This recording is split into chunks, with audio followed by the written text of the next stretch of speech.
So at the start of the talk, I want to introduce you to a friend of mine. He's called Woody. So if anybody, he has appeared in a talk before a few years ago, so it's his second outing at Sangha Night. This is Woody. So what I'd like you to do is just during the talk, keep an eye on Woody. Just keep an eye on him and what he's doing. If you get bored with the talk, you can look at Woody. There'll be another image soon as well. So yeah, I had an idea for the talk, and then I was meditating on Padmasambhava just before Sangha Night, and we heard a lot about Padmasambhava over the last few weeks as part of the series. And then during and after the meditation, I just decided to change the talk a bit. So it's a bit of a risk, but that's what the talk is about. The talk is about risks, taking risks in different areas.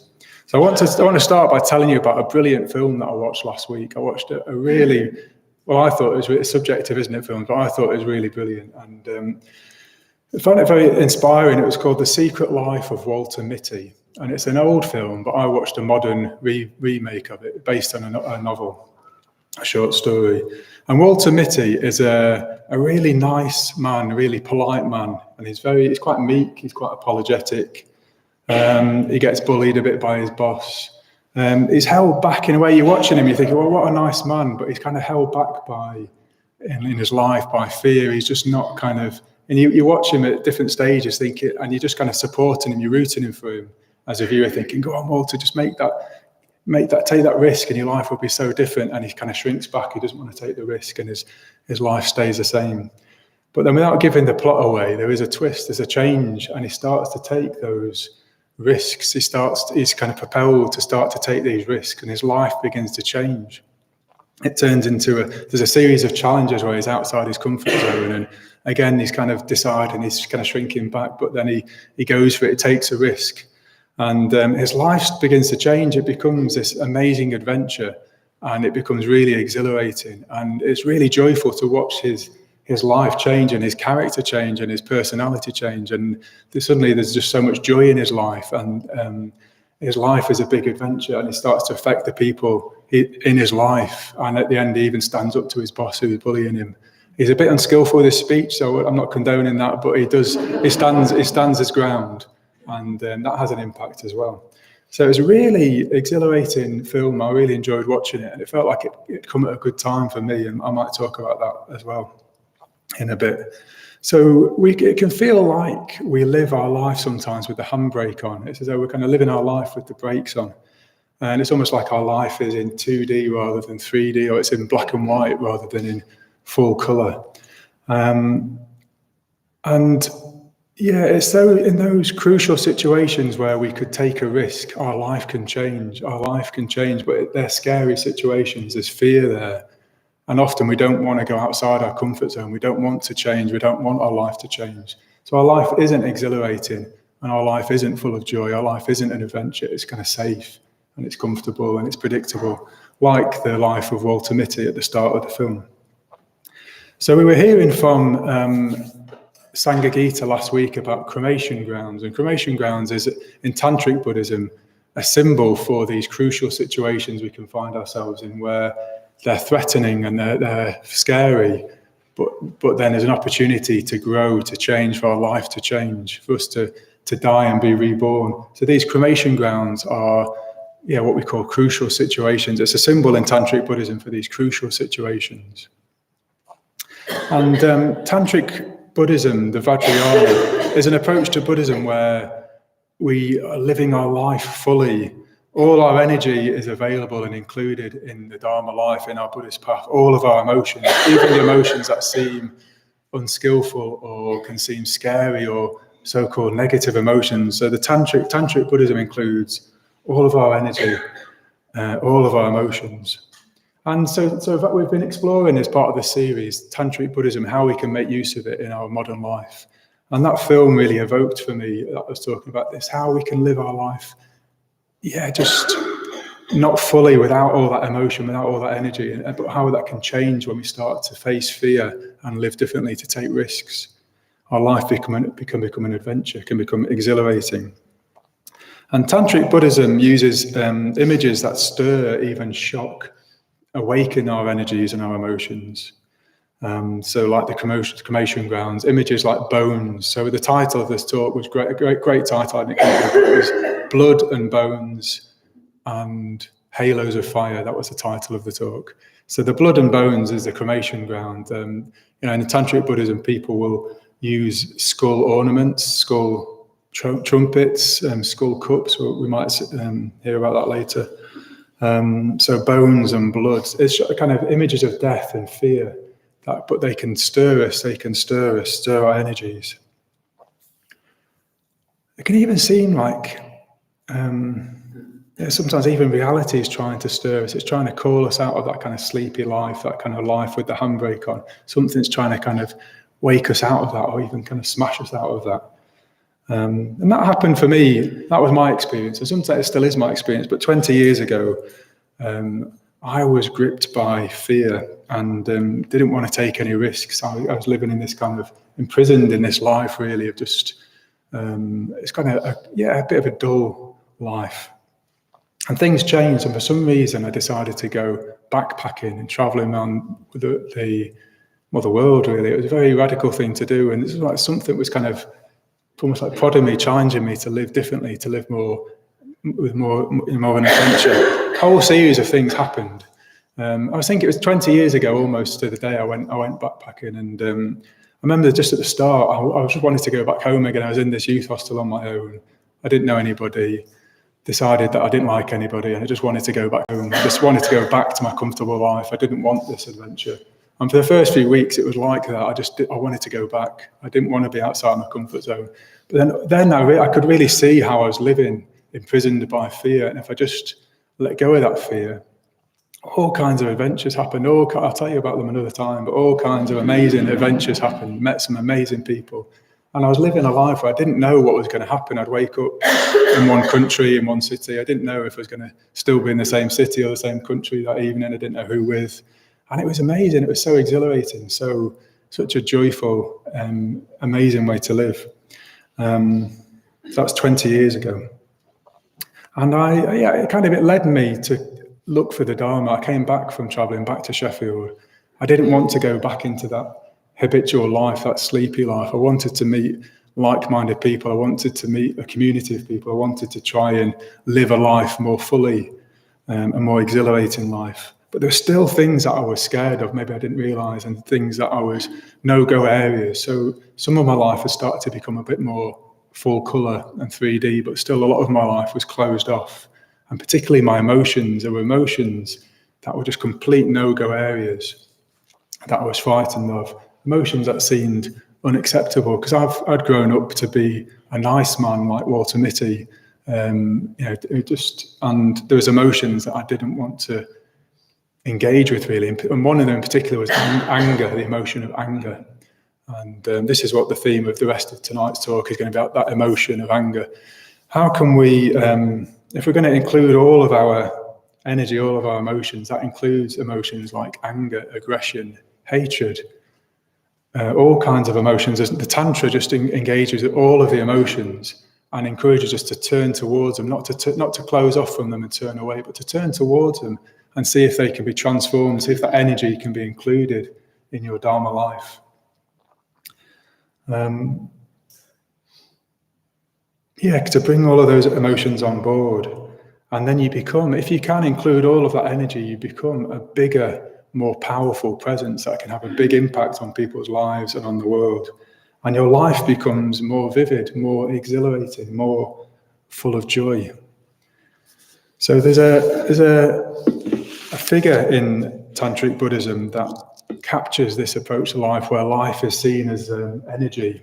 And it's a figure associated with energy, it's a figure called Vajrapani.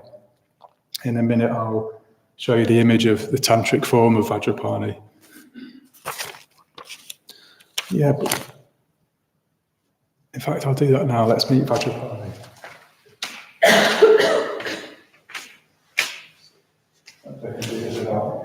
The image form there.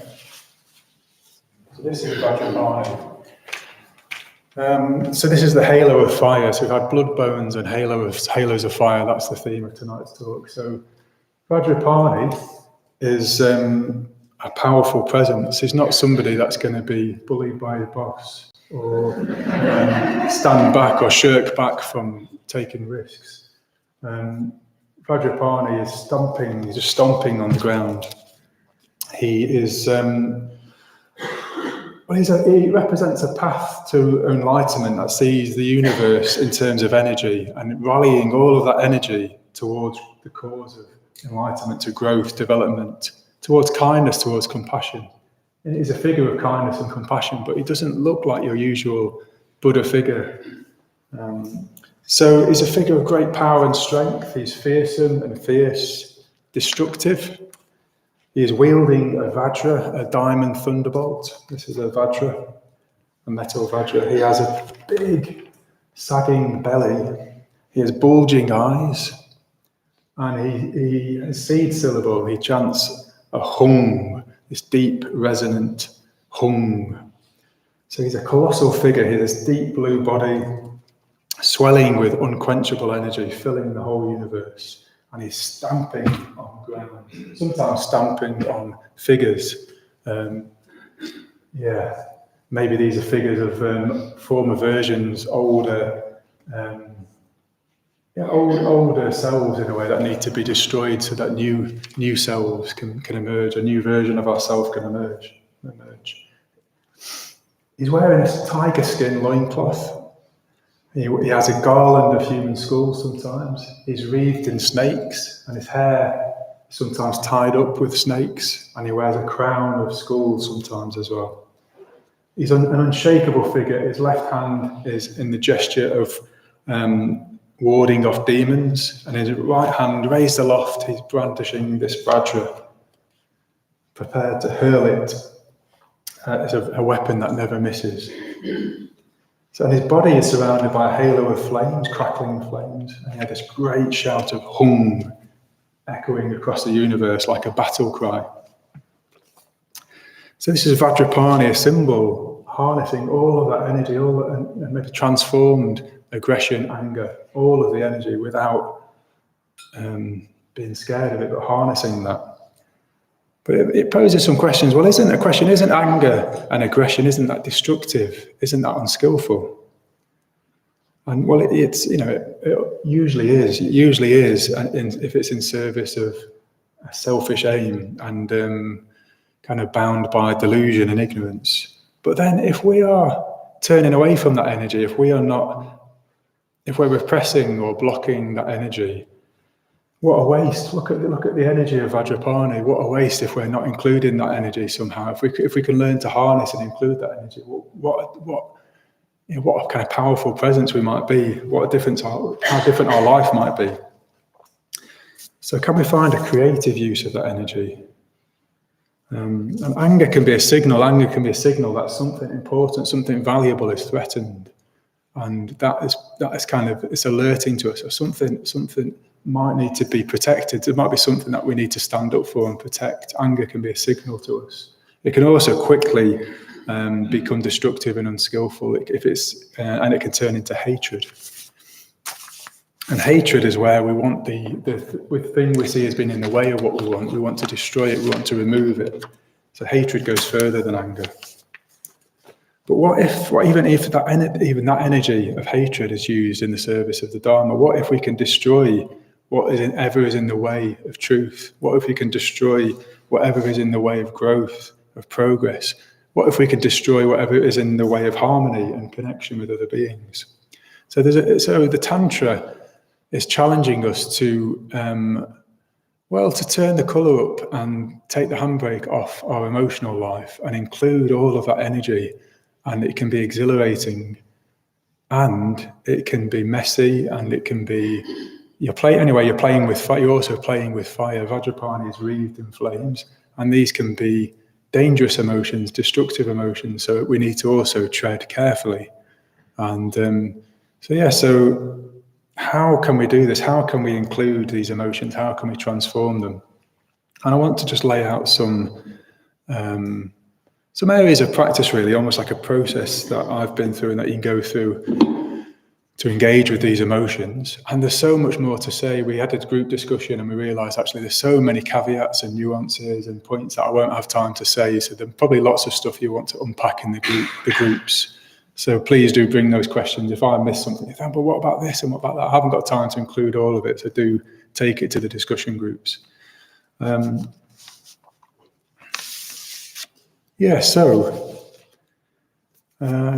do we transform anger? How do we include anger? How do we harness that energy? And I would say, well, to begin with, it depends on your temperament. So there's just an initial stage. I had to go through an initial stage with somebody where a lot of my emotions, including anger, were just blocked and repressed. I needed to go through a stage of starting to acknowledge and experience my emotions more fully. If you're somebody who already has a fiery temper and is quite hot-headed, you can skip some of the early stages and move on to some of the later stages. But for me, I needed to start off by becoming more in touch with my emotions and actually acknowledging what was there and experiencing what was there. Because I'd grown up with a sense of anger is something to be feared. Anger is something destructive and always bad. Anger causes conflict. I was frightened of conflict. So my upbringing and my approach to life was to try to not upset anybody and to try to avoid conflict and to keep everybody happy. But that meant that I was cut off from a lot of my emotions, and in a way I cut off from what almost like my own voice, what I really believed in, what I really stood for, because I didn't want to stand up for anything. I just wanted to keep people happy and avoid conflict. So it cut me off from a lot of really valuable things and important things.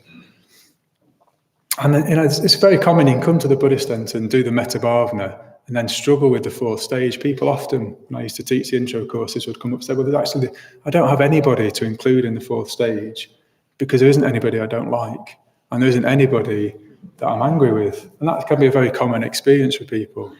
And it can also be very common that, fast forward 6 months or a year or 2 years, and there's no shortage of people to go on the fourth stage. There's people queuing out of the Buddhist Centre to people that could go into your fourth stage. And it can seem initially, well, have I got worse? Have things gone worse? Have I gone backwards? Because now I hate lots of people. I came to the Buddhist Centre. There's nobody that I hated. And now I hate all these people. So what's gone wrong? What's happening? Well, actually, hopefully nothing has gone wrong. Hopefully what's happened is you're now becoming more aware of your emotions that were kind of blocked and repressed and just below the surface. So that those responses were there, but we initially don't want to acknowledge that we don't like people because it's not nice. We don't want to acknowledge that we hate some people, that we're angry with them, because that's not nice. So those emotions just get kind of pushed to one side, and we don't encounter them, we don't experience them. But they kind of rule us from the shadows because we can spend our life trying to avoid the situations where we experience those emotions, or they just take over us in kind of moments of rage or anger. We're not in control of those emotions. They're in control of us, really. So that was a stage I needed to go through. And in a way, the fourth stage of the Metta Bhavana is a stage where you can encounter those kind of emotions. And it might be on retreats. I don't think I've got particular tips as to how to do this, but it just started to happen for me, where I just started to get angrier and realise that I was angry. And I started to realise it wasn't really to do with the people that I was getting angry. It wasn't really to do with them. There's just like this backlog of anger and rage that I hadn't experienced for years. And it was just starting to come out at the wrong people. And I needed to really be careful because it wasn't anything to do with them. But I needed to also not allow it to happen. I needed to allow it to happen, not to block it. So that was a tricky time, and it's still ongoing. But that was the first stage that I think you can skip if your emotions are flowing and you've got a fiery temperament. You can skip that stage because it's already there. Your anger's already there. You're aware of it. Other people are aware of it. So this is where we get to our friend Woody. This is the next stage. So if anger is arising and you're aware of it and you're experiencing it, and there's no doubt you're angry. You're definitely angry. There's advice from Shantideva. Shantideva is a very famous Buddhist scholar, saint from the 8th century. And his advice is if somebody blames you for something you haven't done, somebody insults you, when anger has arisen, you should behave like a block of wood. This is what Shantideva says. You should behave like a block of wood. So I'm hoping that you've been keeping an eye on Woody since the start of the talk. And is anybody sitting here from what has Woody done? What has Woody done since the talk? He's been pretty calm. He's been calm, yeah. Has he done anything? He's staring at me. He's staring, okay. So this is Woody when he's angry. So this happens sometimes. But what has...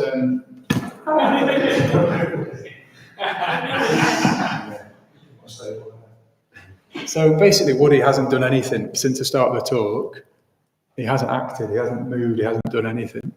And that is the teaching. If you're experiencing anger, we need to remember the 5 precepts, and the 5 precepts encourage us to avoid harming living beings. And your anger, the first thing you need to do is to stop that from harming living beings. And Shantadeva's advice is just to be like a block of wood. A block of wood doesn't react, it doesn't lash out, it doesn't have a rant at somebody and it doesn't get into a fight with him, it doesn't get into an argument. A block of wood is just still and doesn't do anything.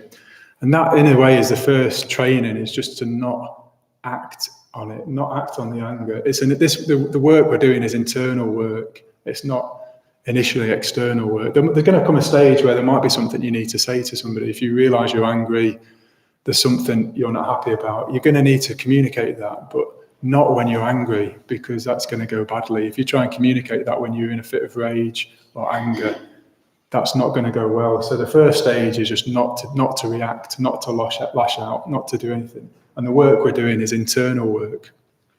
So that's the first stage. And then I was on a retreat with Vasantra quite a number of years ago, and somebody asked him a question. I don't remember if it was me, it might have been somebody else. What can you do with strong emotion? In fact, it might have been related to a question I asked him about another emotion. And his answer, this was an answer about how he can deal with strong emotion. There's a process you can go through. I think this is particularly in meditation, working in meditation. And the first thing he said we need to do is to unhook the emotion from the object. So to begin with, we see the world in terms of subject, me, and object, everything out there.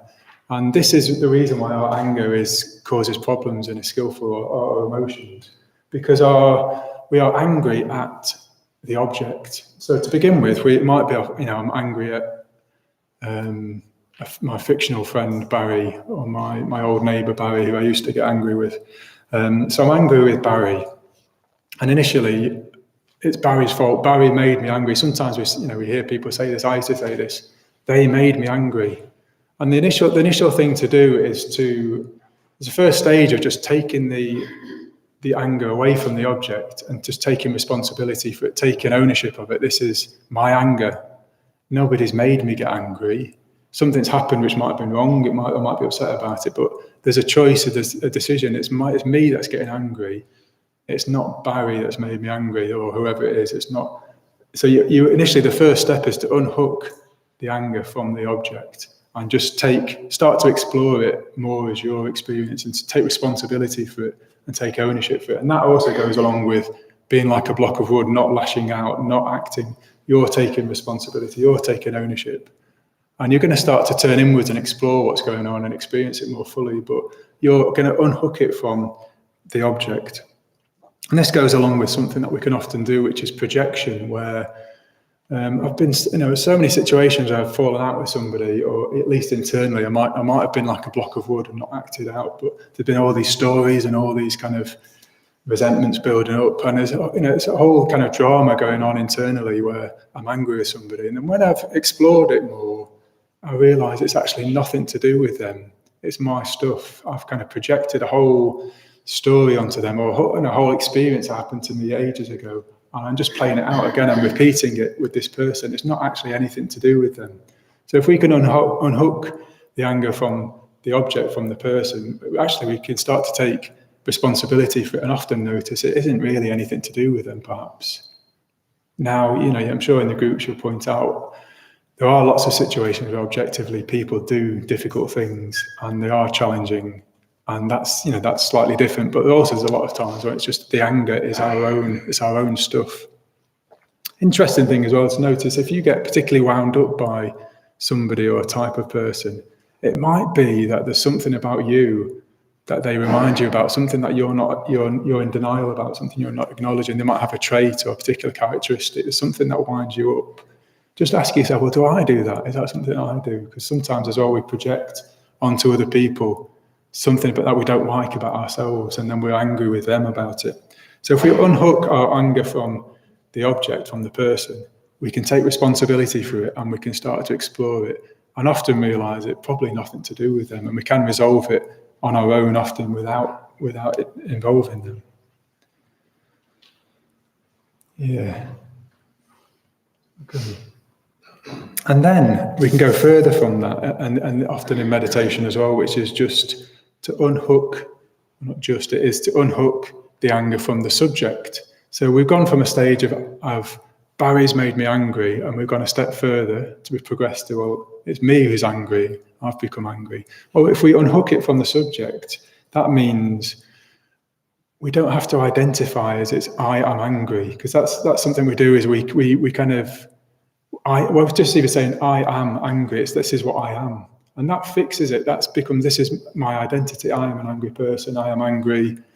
Well, maybe that's not the case. Maybe we can become more curious. What is going on? Well, anger's arisen. But is that what I am? Am I angry? So this is quite subtle, and you can just explore that maybe in meditation, but you've got this experience. Is that what you are? Are you angry? Or are you different to that? And is there anger there, or is anger rising? What is it? What's happening? Become curious from it. But when it can be intoxicating, I suppose this is a point I want to make. Anger can make us feel like we really exist, we're really here. When we're angry, powerful, we're kind of fully charged. That can be intoxicating, and we can become. It's an addictive feeling. It can almost a pleasant feeling, because it can bolster our sense of self, our separate sense of self and ego, and we feel important. I am angry. So it's really, the second step is just really questioning.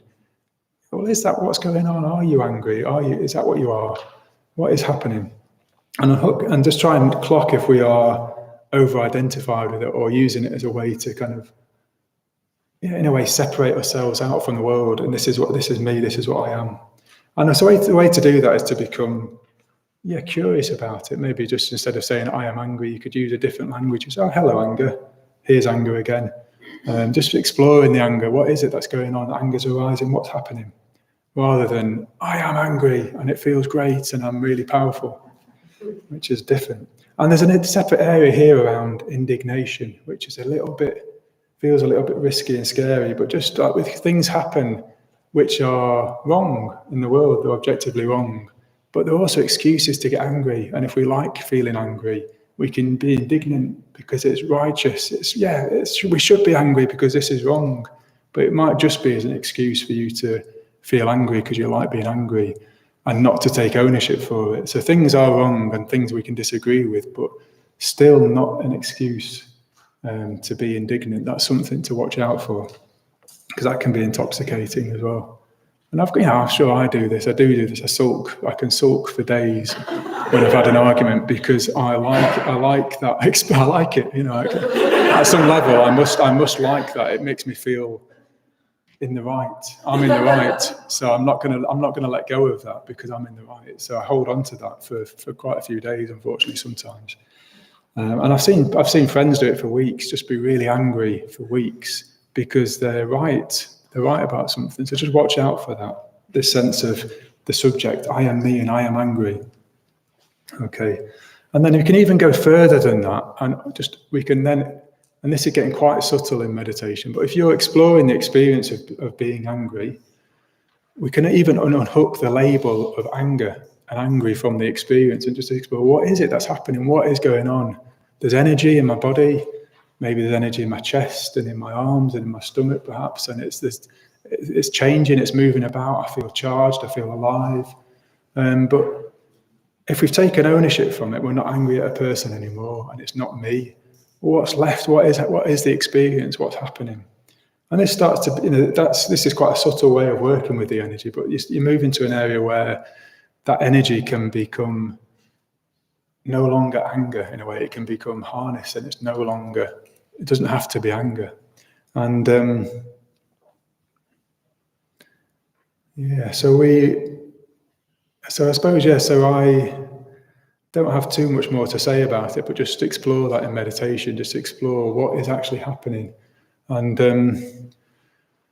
well, I suppose I could say something more about it. I did have some experiences when just soon after I was ordained, of just experiencing rage. I just experienced loads of rage, which wasn't what I was expecting to experience when I was ordained. I thought, I wasn't expecting, that wasn't what I was expecting. I started to do the sadhana practice, and what came up was loads of anger and loads of rage. And I remember people, two things, Satyaraja, who was around at the time, saying, well, you're bigger than you realise you are, you're bigger than you think you are. And you need this energy you've been kind of repressed and blocking, and it's coming out as anger and rage, but you need to engage with it, you need to embrace it, and you need this energy. It's part of who you are, you're bigger than you think you are. And sometimes I just sit with the meditation sometimes and just feel this energy charge. My whole body just felt charged with this energy for the whole sit, for like 40 minutes, 60 minutes, just charged with this energy, really. And it felt like I needed to do this, and there's all this kind of blocked energy, this anger, this rage that I just needed to process, I needed to sit through. And I remember an order member called Sadaloka, who on going for refuge retreats, using the analogy of these cars that you can get, toy cars, where you pull them back and let go, and then they zoom forward. And my children used to have these when they were younger. You pull them back and then they shoot off if they're working. But then sometimes it's disappointing. You pull them back and they don't shoot off. But then if one's working and you pull it back, well, you're saying every time if you're angry and you kind of, well, you don't unhook. If you don't unhook it from the object and just go through the stories of why you're angry with this person, and you rehearse the arguments, you just add in more and more anger. You're just increasing the anger. You're kind of pouring fuel onto it. It's like you're pulling the car back again and again and recharging the wheels of that emotion. But he said if you just experience the anger, just feel the emotion, it's like turning the car upside down. So the wheels just kind of discharge, all that energy gets discharged, but it's not firing off. So if you can feel that energy without being like a block of wood, without having to act it out, without having to lash out, without kind of rehearsing the arguments and the stories, just unhooking from the stories as well, and just feeling the emotion and the energy in your body. Sadaloka was saying, well, that's like discharging that anger. It doesn't have to be acted out. It doesn't need to be acted out. And it worked for me. This is something that it's a practice that I found helpful. It worked for me. So going back to Walter Mitty, going back to me 20 years ago, what kind of person can you become if you do start to include different emotions, turn towards them, rather than being frightened of particular emotions? It could be anger. We've talked about anger this evening, but there's other emotions. Fear, we've talked about, jealousy, resentment, grief, sadness. There's all kinds of emotions that we fear and we don't want to pride, we don't want to include. If we can turn towards them and kind of discharge them, just transform that energy, we can become bigger people, we can become a powerful presence. So this figure of Vajrapani shows this is a being with all of that energy transformed. And the Vajrapani is a Dharmapala, a Dharma protector. So a Dharma protector is a powerful presence which is just protecting the Dharma, standing up for the Dharma and protecting it from any forces that are opposed to the Dharma. And you can get to a stage where you can be aware that you're not happy about something. You can become aware that something is wrong and aware that you need to say something, but you don't have to be angry. You might initially be angry. You might have that initial experience of, I'm angry about this, something's not right. But quite quickly, if you can get used to working with that emotion and that energy, it can become quite just straightforward. That's not right. And I need to tell this person that isn't right, or that I disagree with that, or that's wrong. And there doesn't need to be all that heat of the anger, or that very dangerous, volatile anger. It's just a more powerful, calm, loving energy that just says no. And just within a very powerful way that is unshakable, unmovable, that can't be argued with, no. And the image of a Buddhist and a Buddha is often a kind of a very peaceful, kind of pacifist, kind of peaceful, almost like a doormat, really, somebody who just was very nice, a very nice person. But the Buddha was fierce. The Buddha was fierce. The Buddha wouldn't, well, that's not the wrong expression. I was going to say the Buddha wouldn't take any prisoners. That's not the right expression. The Buddha didn't fear anybody. The Buddha would just stand his ground in an argument or disagreement. There's lots of accounts of people trying to outwit the Buddha or try to make the Buddha look foolish or try to scare the Buddha. And the Buddha just wouldn't be taken in by that. He was a very strong, powerful, fierce presence without losing any of his compassion or kindness, but would just stand his ground. And there's an account of Vajrapani in the Pali Canon. The earliest accounts of Vajrapani appears in the early scriptures when a Brahmin youth comes to the Buddha and tries to humiliate the Buddha. He says he tries to make fun of the Buddha's caste, saying that the Buddha is from a lower caste than he is, from the Brahmin caste. And the Buddha listens to it and then just points out to him, isn't it true that the founder of your caste was born of a slave girl from my caste? And this it's a strange kind of retort, but it's like meeting this Brahmin on his own terms in a way, and the Brahmin wouldn't answer, refused to answer. So the Buddha said it a second time, and this Brahmin, Ambata, refused to answer. And apparently if you refuse a Buddha, you can't refuse a Buddha 3 times, and the Buddha asked the third time, is this true, Ambata? And then Vajrapani appeared above the Buddha's head, apparently, holding a Vajra, ready to split Ambata's head open if he didn't answer. And Ambata, trembled, went to the floor and said, yes, it's true, I'm sorry. And this was the first appearance of Vajrapani in the Pali Canon. And Vajrapani goes on to become a protector figure in the Mahayana Buddhism, and then in Tantric Buddhism takes on this more wrathful appearance. But it shows, and even the Buddha was somebody who would hold his ground, who wouldn't budge, and is very powerful presence. So we can transform anger from being something that is volatile and we're going to harm people with, to just a cue, like a momentary signal, or something's not right. This is something important, something valuable is under threat, and I need to protect it, and I need to not hold my ground. And you can do that in a calm, peaceful, compassionate way, which is very powerful, and people won't want to argue with it, they won't want to disagree with it. It can be very powerful. So that's what's possible. That's what the Buddha was like. In a way, that's what Vajrapani symbolizes. And we can also use Vajrapani's energy, all that energy, to become Dharma warriors, to not shirk back from fear. If there's a risk, if we're in a crucial situation, we go into that fear, we turn towards it, we don't shirk back from it. We can become heroes and heroines, Dharma warriors. On that quest for enlightenment, we can use that energy, and our life can become exhilarating, our life can become an adventure, and our life can become joyful. And it's come full circle for me, because 20 years later, after going backpacking, I watched this film, Ultimity, and I thought, my life's become like that again. It's just become kind of repetitive and dull, and it's not exhilarating. It doesn't feel like an adventure at the moment. It feels like repetitive and dull, and I've lost touch with something. And seeing this character in this film suddenly living his life in full colour again, with all this energy, taking these risks, and the difference it makes to him. This is what I need to start doing again. How can I approach my life in that way? And I'm going to go on an adventure. I'm going a Sunday away for 2 weeks, and I'm going to experiment with. I'm going to Australia again to visit an old friend, and it's going to be an adventure, hopefully. But you can ask me when I get back. Are you living out of fear still, Bodhinaga? Is your life exhilarating yet? Is your life an adventure now? So you can remind me of that in a couple of weeks' time. But that's the challenge. That's the challenge from Vajrapani, who wields a Vajra, is kind of wreathed in this halo of flames. Can you not shirk back from scary situations? Can you take risks? And can you become more fully alive from that?